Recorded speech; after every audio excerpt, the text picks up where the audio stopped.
Sahana Vavatu Sahano Bhunaktu Sahaviryam Karavavahai Tejasvinavaditamastu ma vidvishavahai.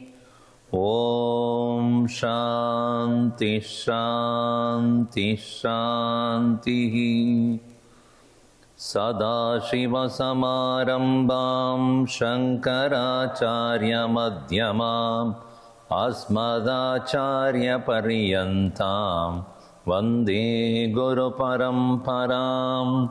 Samasta Jana Kalyani Niratam Karunamayam Namami Chinmayam Devam Sadgurum Brahma Vidvaram.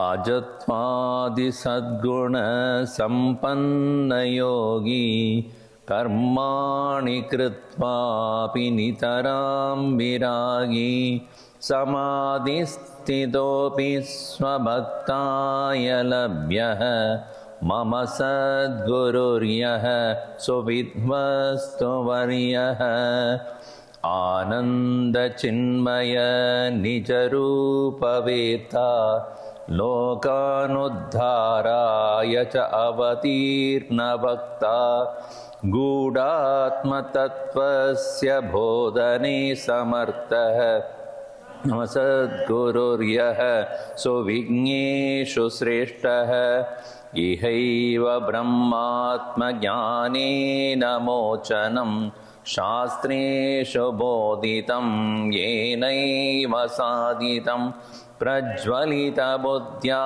Sadachet Swarupaha Mama Sadgururyaha Paramartha Siddhaha Ishaya Karmani Sukrutvatma Shuddhihi Tatascha Shravanaan Mananabdhi Buddhihi Adhyatma Margasya Vijnana Goshakaha Mama Sadgururyaha Prajnana Shikshakaha.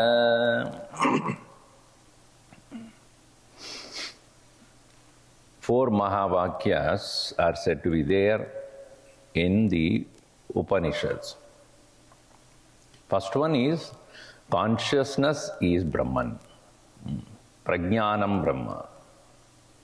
As we saw yesterday, Jnanam is knowledge, Prajnanam is consciousness. What is the difference? Knowledge is in the buddhi and Prajnanam is that makes the buddhi able to know. Just like if you say light is there, light is not electricity.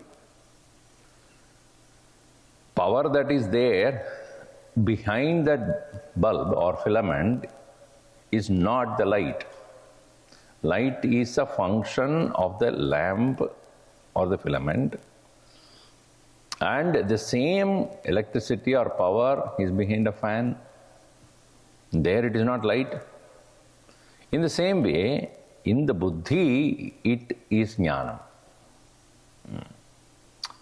And in the body, as a life, prana, let us say. And so the consciousness is that which has no particular characteristic other than being there. Existence, sat. So Prajnanam Brahma means pure existence, knowledge and bliss. Knowledge here means awareness. Then it is said, that is called C is equal to B. Consciousness is equal to Brahman. Then it is said, I am Atma Brahma. This self is Brahman. That is, A is equal to B. Atma is Brahman. First one is B is equal to, C is equal to B. Next one is A is equal to B. Now, if B is equal to C, A is equal to B, what else would be? A is equal to B is equal to C. Atma eva Brahma, Brahma eva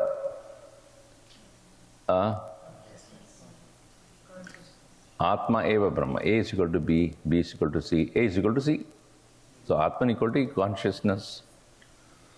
That's what you are. Tattvamasi. ABC of Vedanta.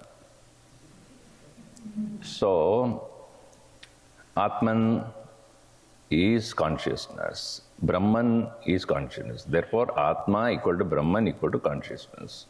Tat Atman. You, the Atman. Tat, Tat, that Brahman. Tvam, that you, Atman, is Asmi. Asmi means awareness, consciousness. So when the student comes to realize this from the teaching, then he meditates upon this reality. Meditate means what? Removing all impurities and imperfections and confusions and having that in utmost clarity, and he says, Aham Brahmasmi, A is equal to B. So, A is equal to B. First one is what? B is equal to C or C is equal to B. Then A is equal to C. A is equal to C. Last one is A is equal to B. B is equal to C. A is equal to C. A is equal to B is equal to C. A is equal to B. Aham Brahmasmi. A teacher says, Asi, you are. Asi become Asmi. You are when the teacher says, the student says, I am. Not that he turned back and said, you are. So, Asi, you are, then the student says, Asmi, I am.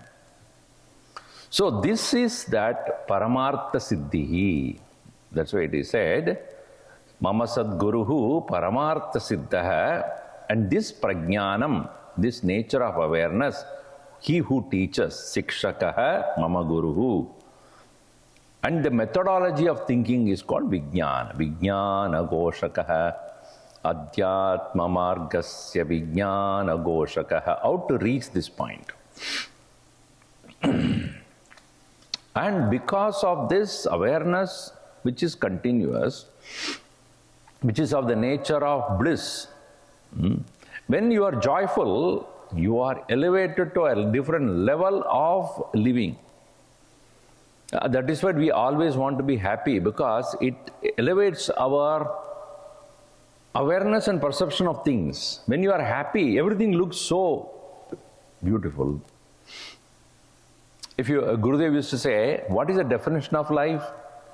Different definitions are there, based upon the mood and experience of the person. If a person's life experiences have been very tragic, if you ask, what is life? Waste. Useless. I don't know why I'm living. Right? On the other hand, if a person has been successful and he or she is able to achieve whatever one desired, oh, life is great.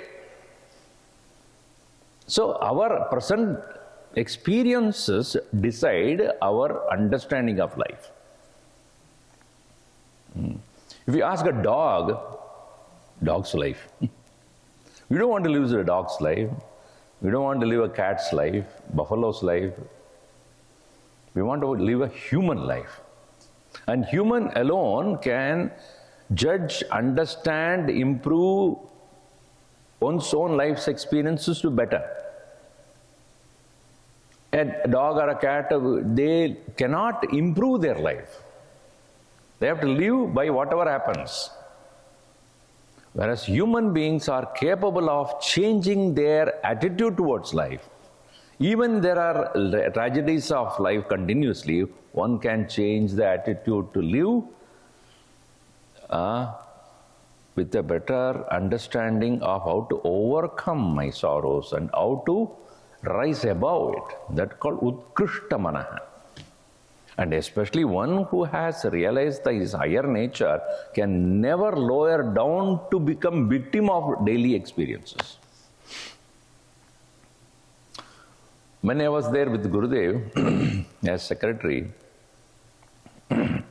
when he would come to a place where he would stay, at that time his knees were not properly functioning, because during those times to do a heart bypass, they have to take the veins from the from the longest, vein, because of which the legs become very weak. And he had bypass, and later on his legs have become very weak. So when I was communicating with him, in a place where he has to stay upstairs, in the second level, I wrote to him saying that, Swamiji, this is a house which has a second level where you have to stay, but we can make arrangements for you to stay in the lower level. No. Only one answer, no. Okay. So when he came, after he was welcomed, etc., okay, let me go to my room. Where is it? He has to climb the stairs. He didn't complain at all. He walked 3 steps, I was behind him. And he was having pain in just going up. And he was making noise also. Quack, quack, quack. I was behind him. I thought result actually is happening in his knee. I thought so. I said, what is that sound? I am making it. So that I don't remember my pain. So Swamiji, down. No. Because you people talk too much, I will get disturbed if I go there. Nobody is there. Quiet. And you can do whatever you want, do it. Because people come there and talking and then cooking and this is happening, a lot of sound. He wanted for his letter writing is at a quiet place. So I've seen many times, even though physical body has so much of pain, he would never complain. No complaints. That is the hallmark of a Mahatma. Because pains will be there, pain and sorrow and other things, body will also become weak. As it gets old, it will become weak. It will not be able to tolerate things. But not a single moment of sadness or sorrow or pain can be seen in his face. That is called Utkrishta Manaha. Utkrishta Manasa cha sada prasannaha. Palasaktya bhava prabhave prapannaha.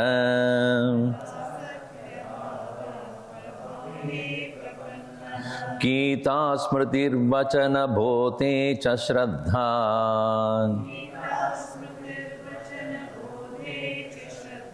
Mama Sadguru yaha bhaktatmanivasaha.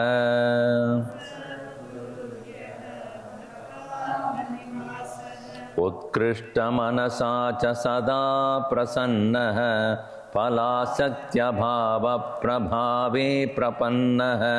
Gita smritir vachana bhote shraddha. Mama Sadguru yaha bhaktatmanivasaha. Sada prasannaha. Prasannatmane namaha. Prasanna chittaya namaha. Sada prasanna.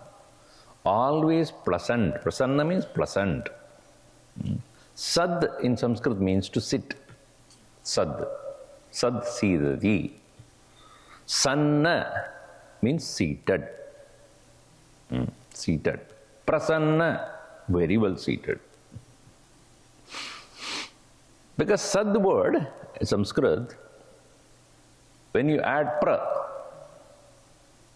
and when that which causes that state of pleasantness called prasada. Prasada buddhi. When you get prasad, parshad in Punjabi, Gujarati, parshad, Sanskrit word is prasad. So prasada means a mind that is become delighted.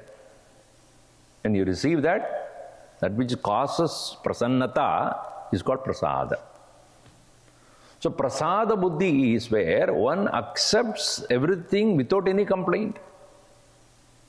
So even as one engages in this world, the result need not necessarily be what you want. You do your action, but the result need not be what you want. You can't decide the result, right?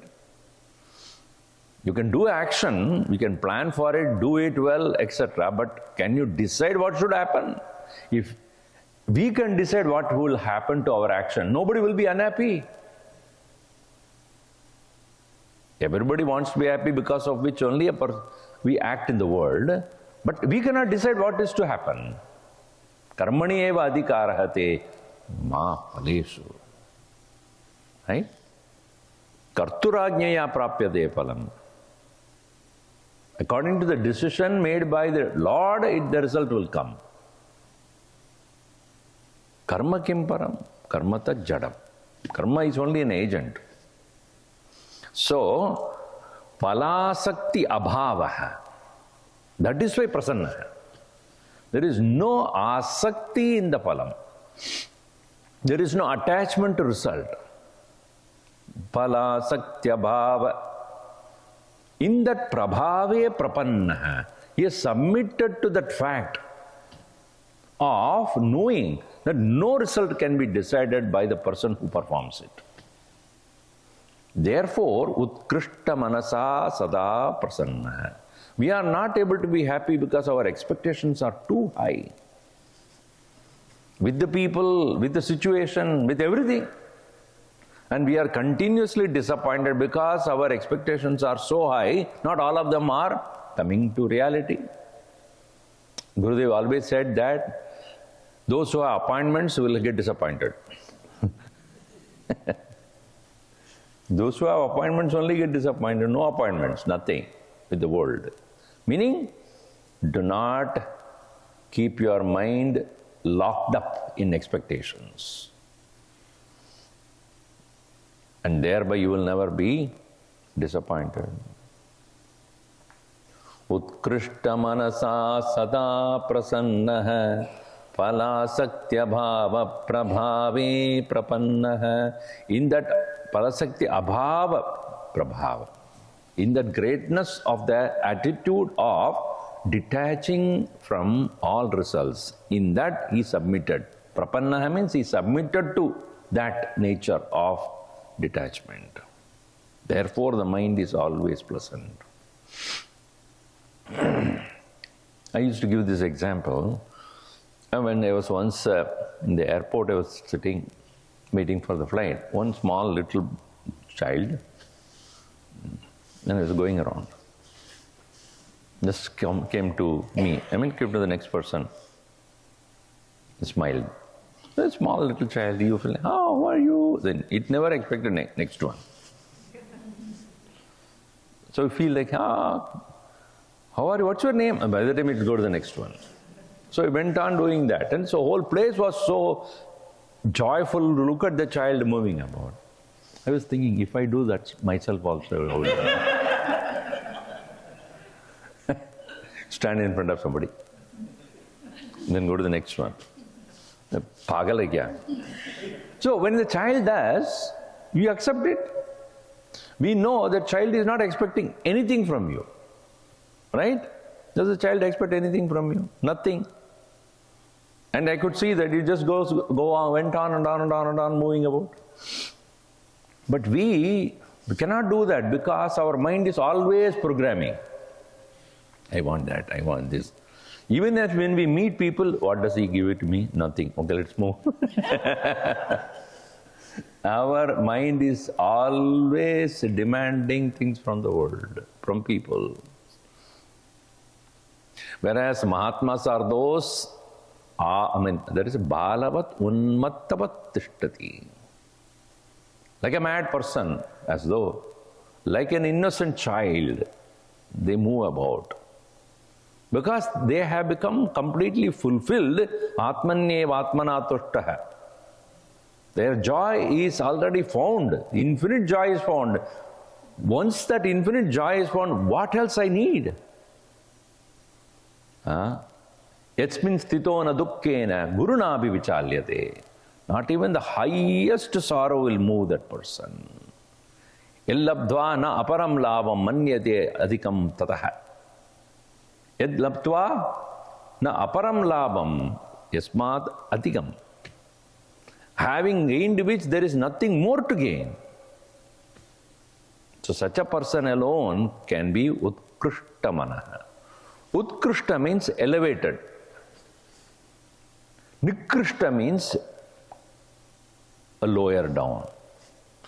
So it is said, Upasana, when you do Upasana of the Lord, it is called Nikrishta Vastini Utkrishta Buddhihi. Vastu means an object. What is it? It's, really speaking, a granite stone. Nikrishta Vastu. When you are worshipping Bhagavan Shiva, for example, what is it actually made of? A stone. A lifeless stone, so called. But when you do Upasana, you are invoking the infinite Supreme Lord in that object in your mind. Nikrishta Vastani Utkrishta Buddhihi Upasana. Worship begins with invoking the highest nature of the Lord in the insignificant object.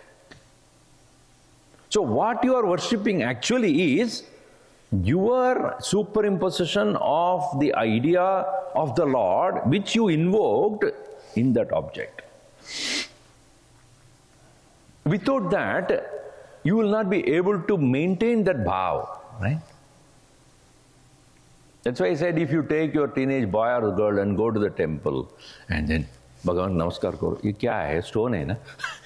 See, if you think that way, you will never be able to have that love. The love comes because of your ability to see the infinite, supreme, loving consciousness which is present everywhere, which is concentrated upon in this particular object of worship. And then when you start looking in that way, then alone there is Upasana Bhav. So that elevated nature of consciousness must be maintained, is maintained by our Gurudev, because even though I am living in this physical body, but what is this? This is Deho Devalaya Proktaha. This body is the abode of God. So with that understanding, Utkrishtam Manasa Chasada Prasannaha Palasaktya Bhava Prabhave Prapannaha. And thus, therefore, Gurudev lived the words of Gita. Gita Smritir Vachana Bodhe Chashraddha. Bhagavan has said, I am living in everybody's heart.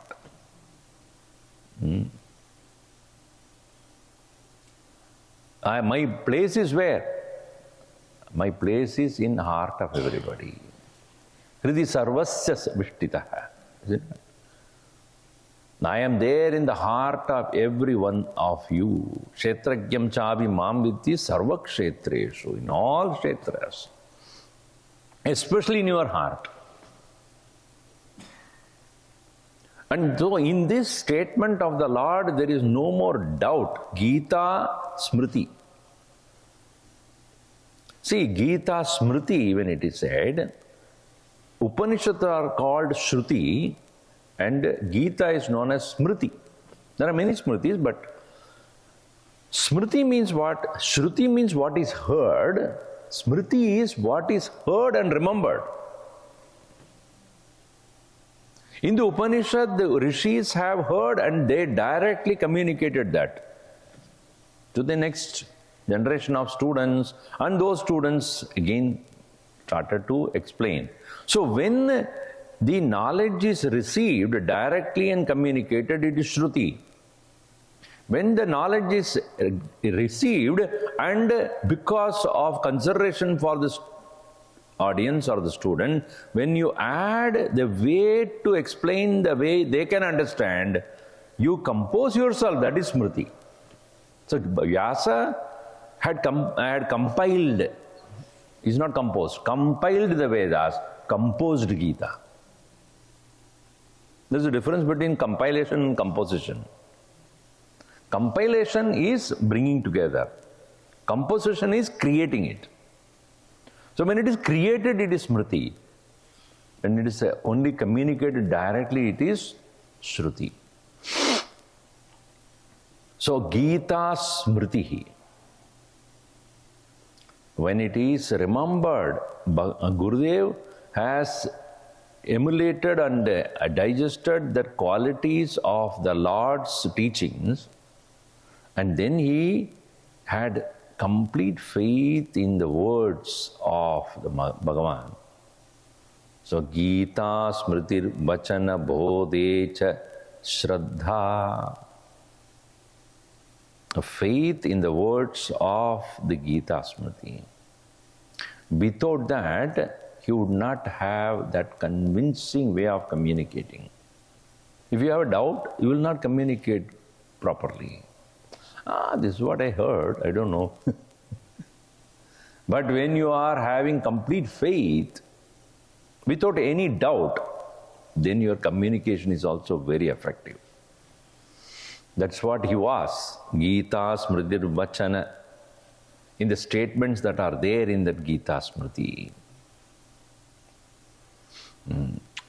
And it is also said by Bhagavan himself in the 18th chapter, he who is able to give to the befitting students, he is considered as the best devotee of mine. And Gurudev always said that, how do I know the qualification of the student? Can I go and check up my audience who are qualified or not? If they are qualified, they'll understand. If they are not qualified, they will not know. That's okay, it doesn't matter. I cannot judge.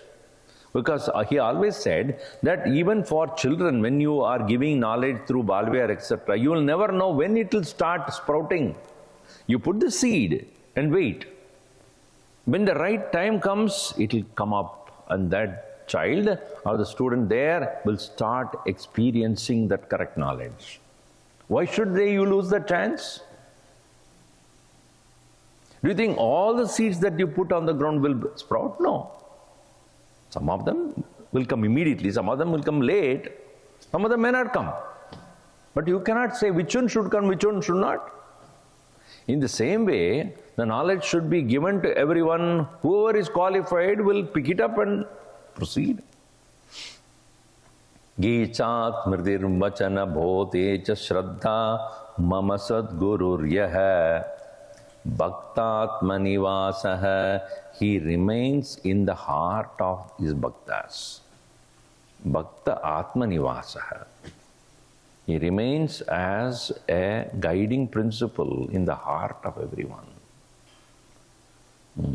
That's why he said, when somebody asked Swamiji, when you are not anymore going to be physically present, what do we do? Close your eyes and I'll be there with you to guide you. So that Shraddha we should have, that Gurudev, even though physically not there, is available to guide all the time in our own heart. So continuing, Urdvamula mityadi gitartha tattvam yajñartha bhavena smritva hi bhojanam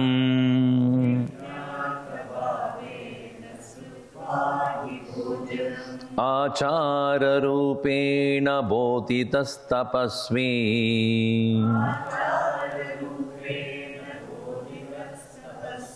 Mama sadgururyo yoginam yashasvi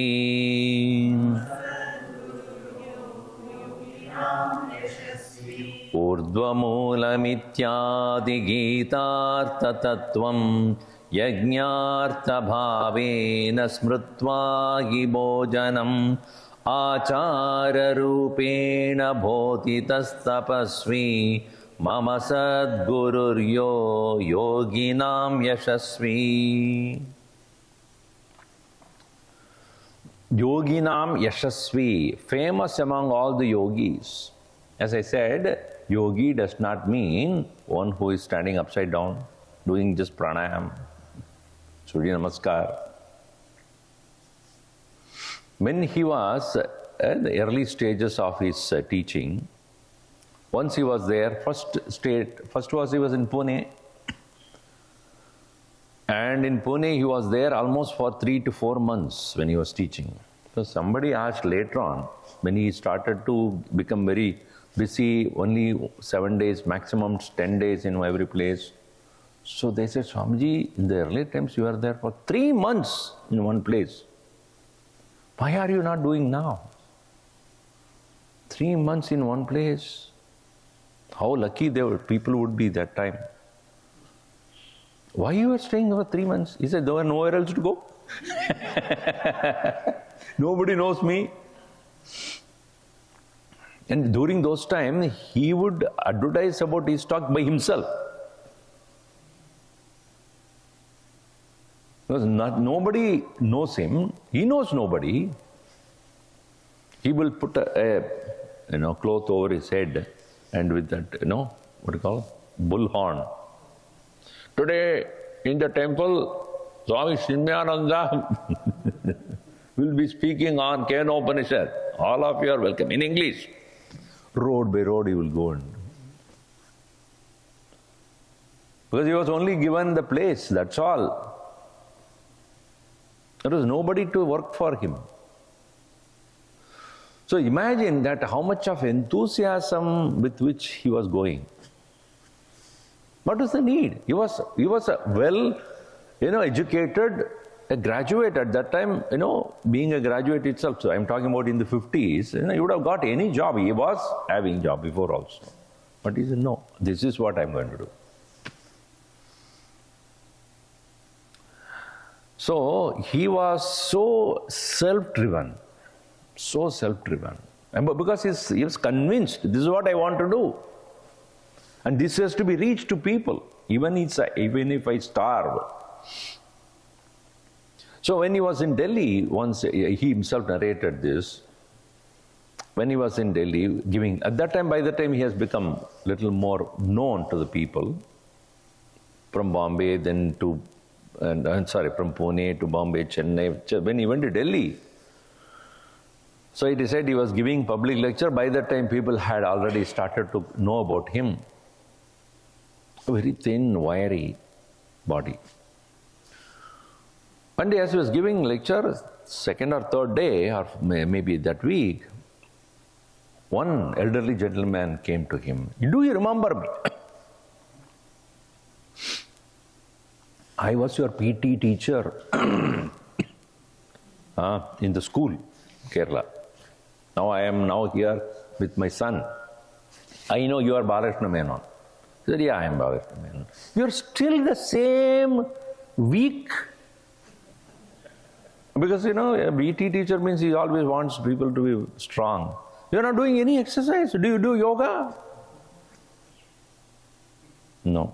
You are with Swami Ishwarananda and you have learnt it. Why are you not practicing daily? If you practice Surya Namaskar, it will be good. You know all that asanas and all. Do you know? Because he was a teacher, so he was able to taunt him or scold him, etc. Then the teacher turned to his host and, he's staying with you. Yeah. Make sure that he does the exercise every day. So, and then that person came after maybe 2 weeks later. Now he looked, are you doing it? Oh, yes, every day. Is it? Yes. What do you do?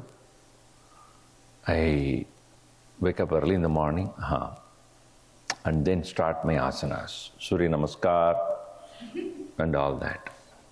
How you explain to me how you do it? I lie down in my bed, close my eyes, all the asanas. One by one, Surya Namaskar also. You will never improve. So by merely doing in the mind, even though he learnt under Swami Ishwarananda, he said, yes, I believe in not bending the body, but straightening the mind. That is his statement. My yoga is straightening the mind, not bending the body. Not that he was against yoga or anything. Some people want that, they let them do it. But my attention is what? Making sure your thinking is correct. Yoginam yashasvi. Even though it's called yogi, but in this way, he is involved in karma yoga, jnana yoga, bhakti yoga. Yoginam yashasvi mama Sadguru. So what did he teach? He said, understanding the nature of reality along with the so-called illusion created by Maya, that distinction between these two must be very clear in your mind so that you can leave certain things which are perceived though by your own senses mind and go towards what is real. That is said in 15th chapter what? Urdhva moolam dashakam ashvattam prahuravyayam chandam siyasya parnani yastam veda savedavit. Reality is that this world has roots above, branches below, meaning root is Brahman and branches is the all other aspects of the world. So it's upside down tree. Urdhva moolam adashakam ashvattam, this eternal tree, prahuhu avyayam chandam siyasya parnani. All the leaves are the various chandas, meaning Vedas, etc., rituals, etc. So that very first few verses of the 15th chapter, Yastam Veda sa Veda Vid Adaschordvam Prasrudastasya Shakaha Guna Pravruddha Vishaya Pravala Adascha Mulani Anusantadani Karmanubandini Manushya Loke. Then the third verse is, and then that's next statement. Narupamasye.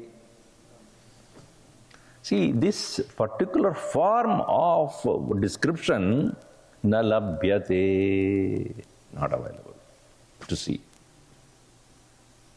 Na antaha na adihi, but sampadishtaha. So this description of this entire world, even though given, but you can't see it that way. And what you should do, this illusion must be cut with the sword of discrimination. If it is real, you cannot destroy. If it is unreal, you can never experience. Correct or not? If it is real, you can never get rid of it. If it is unreal, you will never experience it. So what is this? It appears to be real for your experience, but upon enquiry it disappears. And that enquiry is the sword with which you cut.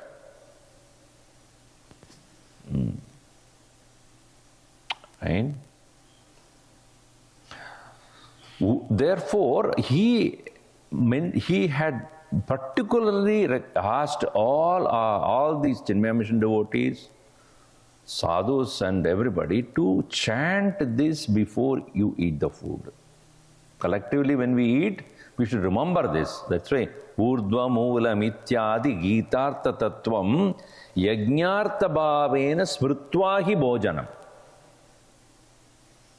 And so when we recognize that unreal appearance of this so-called world, then only we know that we are dealing with something which appears to be there. Only upon inquiry it will disappear. This inquiry should continue. Whether it is tragedy or comedy, don't take it to be real. Experience it all right, but know it, it's temporary. See, in Buddhism, they say it is not there. The world is not there. But that which is not there, you cannot experience. Can you? Do you see horns on my head?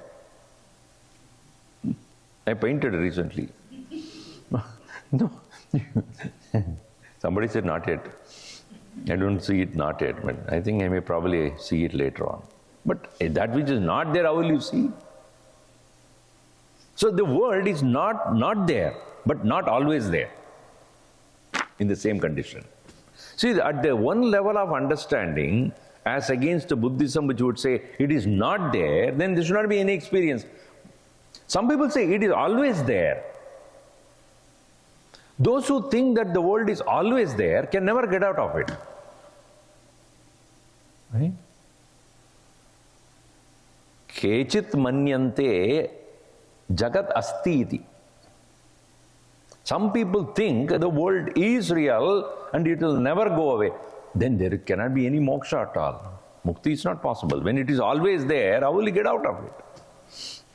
Samsaram yati satyam. Samsaraha, this nature of this, the samsara is satyam chet. If it is true, na mukti, there cannot be any moksha. Nasti chet na anubhavaha. If it is not at all there, then there cannot be an experience. But what is our predicament today? If you inquire upon that, you will realize, first step of understanding is there, agama payino anityaha iti.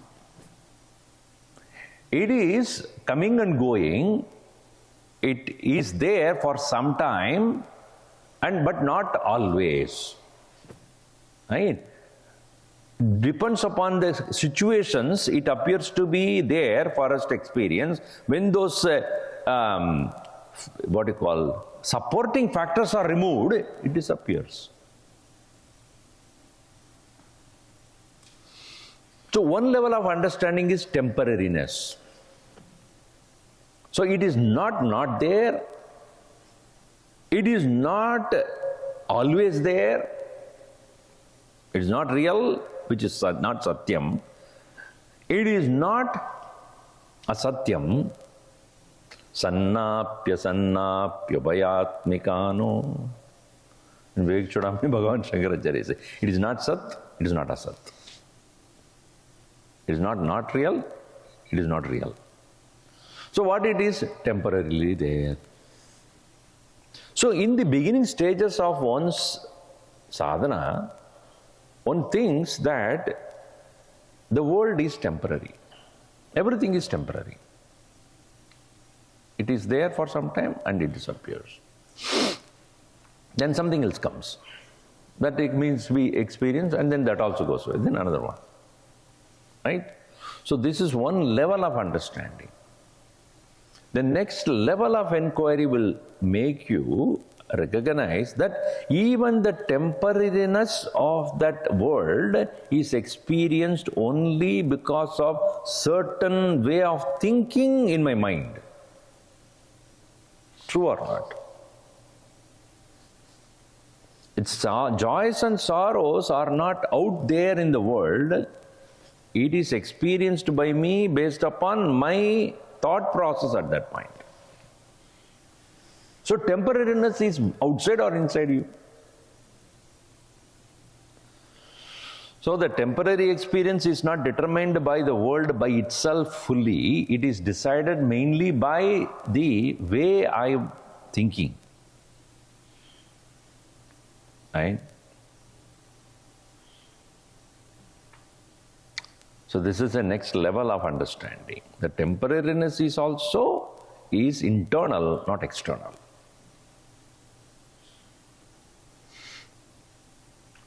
Further proceeding in the same direction of thinking, you will realize that the thought itself is temporary.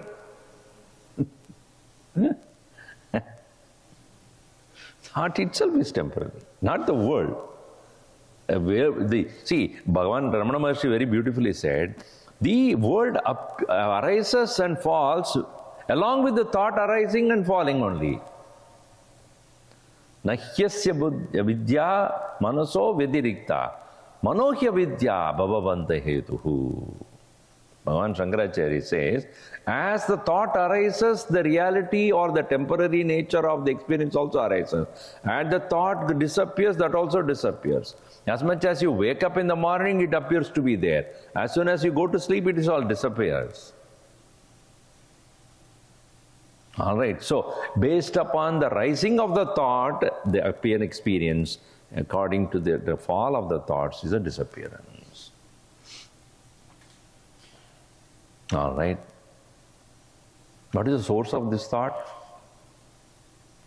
Is it temporary? Now here is where Buddhism and Hinduism, another aspect of Buddhism says, Kshanikam Atma iti. Atma Kshanikam. According to them, there is nothing permanent. Even that so-called consciousness which is you are talking about, which is appearing as a vritti, thought, is also Kshanikam. Kshanikam means temporary, momentary, which Bhagavan Shankaracharya very clearly points out, it cannot be.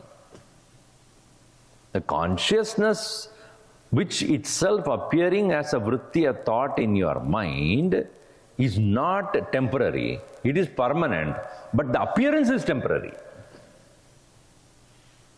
Because the thought A has arisen and it is replaced by thought B, you know the disappearance of A and appearance of B, and that is possible only there is something permanently there which was there in A as well as B. Think. Do I know absence of something if I was not present? If somebody is absent today, I know because I am present, and tomorrow when he comes, I said, yesterday you were absent. If I say, oh, were you there? Of course I was there. To know your absence.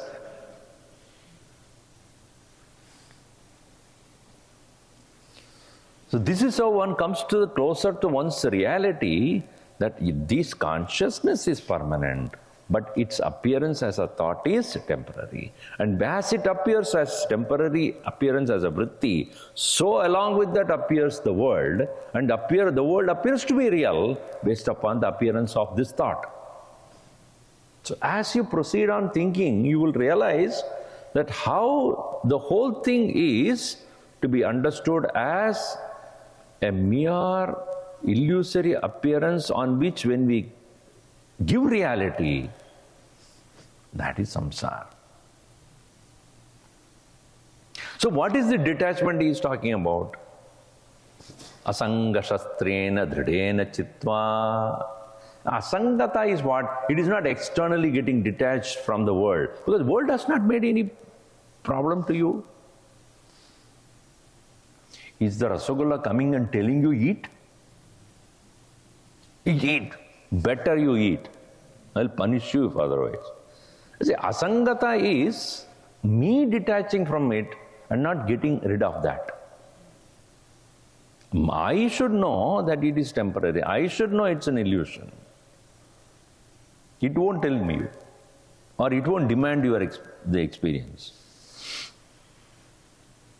So this way, one should recognize. That's why he said these verses should be thought of. Urdhvamulam ityadi gitartha tattvam. And as even one is eating the food, one should feel that it is offered to the ever-present Lord in me. Yajñartha bhavena smrutva hi bhojanam.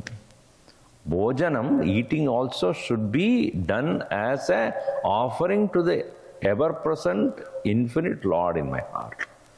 Brahmarpanam, Brahmahavihi, Brahmagnau, Brahmanahutam, Brahmaiva tena gantavyam Brahma karma samadhina. So that needs to be chanted to remind yourself that this is an offering I do to the Lord, to Brahman. By whom? Brahman. With whom? Brahman. To what? Brahman. Where to go? Brahman. By whom? Brahman. Brahmaiva tena gantavyam. Brahma karma samadhina. Keeping the mind in continuous abidance in that. So, yajñartha bhavena smrtva hi bhutan. So he made it like achara. Achara means a daily practice. Achara rupena bhotitas tapasvi. He was himself as a tapasvi, a person who continued to have a constant practice of austerity of that kind. austere. The austerity here does not mean denial. Many times we think denial is austerity. If when we do for a particular festival or observing for a particular religious occasion, people go for fasting for 4 days, fasting for 9 days. Only the 10th day you should see them. After 9 days of fasting, 10th day is feast, feast. 9 days I did not eat. 10th day, from here to there, total, everything I kept, every day I kept it for 9 days. 10th day. You call that as austerity? Austerity is not a denial. It is control and mastery. I don't need it. That ability to see the emptiness of that, and I don't need it anymore. Then it is permanent. It is not temporarily for 9 days you do, 10 days you do, or for 1 month you do. Austere living is where a person recognizes the insignificance of the object which is indulged, and thereafter, having known this, I don't need it anymore. There is no more regret. There is no more unhappiness about it. That is why when I went to this time to Kashi, I told people, all of you should give up something. When you are with me, when you go to Kashi, at the end of the Kashi Yatra, then you should give up something. Somebody asked, what should we give up? That which you like. No, don't give up something which you don't like. Oh, how about my spouse? No, not a person. And that too, again I told you, what you like? Oh yeah, correct. So I said, 1 fruit, 1 vegetable, 1 sweet. Maybe that is too much. How long? Whole life. Once you give up, there is no question of going back to it. And do it as an austere. Do it as a way to improve yourself. If that particular thing, an object of your pleasure, dictates your happiness, then that means you are a slave. Come out of it. The purpose of giving up is that only. Then I am no more a slave to this. Even without that I can be. That cannot dictate my happiness. When that determination comes, then only it is austerity. Otherwise, temporarily giving up and then wondering, I think 1 year is over, I should have it now.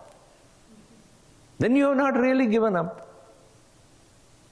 See, if I, coming to your birthday and give you a gift, after 1 year I take it back, this is the gift then. Charity also, when you give, it's given and then that's it. You don't take it back again. I give it to you, keep it for 1 year, I'm going to take it back after a year. Then it is not. It's better don't give it then. The Bhagavan wants nothing from us, but when you give, he will not give it back to you. That is for sure. Give it to me, never it comes back to you. So be careful what you are giving up. Don't regret afterwards. So austerity is mastery over the senses and the mind. So achara rupena bodhitas tapasvi. So he told us to practice these things as a daily engagement or daily austerities. That is called achara. Acharati iti achara. Means always. Charati follows. So always following. Sadachara, meaning sada achara. Daily at all times following that fully. That's called sadachara. So achara rupena bodhitapasvi mama Sadguru yaha yoginam yashasvi. So any such improvement that has to be undertaken by us must be consistently practiced. Only he who practices continuously is called a yogi. once in a while. Nowadays, are you doing Surya Namaskar? Surya hai hi nahi, kaise Namaskar karoon? You do not do Namaskar. Ho gaya bas, chalo. That is not Surya Namaskar. In the direction of sun, facing the east, you do. It is not necessarily that you have to have the sun. If you have the sun and do it, good. It is greater energy. In India, they always do in the open place where sun is rising up. At that time, they do the Surya Upasana.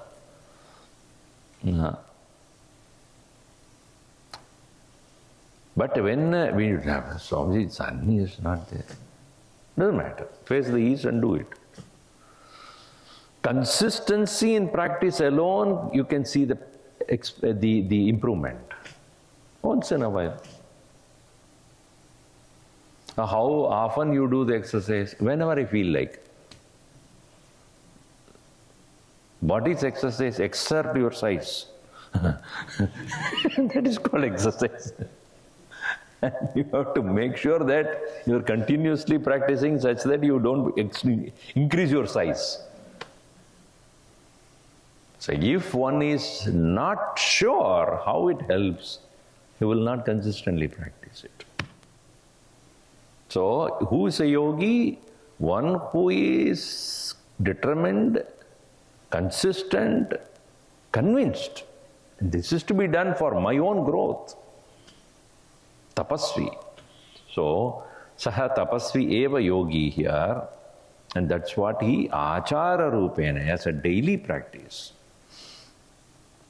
Urdvamolamityadi gitartha tattvam yajñartha bhavena smritva hi bochanam achara rupena bodhitas tapasvi mama sadgururyah yoginam yashasvi. Om sarve bhavantu sukhinah, sarve santu niramayaha, sarve bhadrani pashyantu, ma kaschid dukkha bhavet. Om shanti shanti shanti. Harihi Om Shri Gurubhyo Namaha. Harihi Om.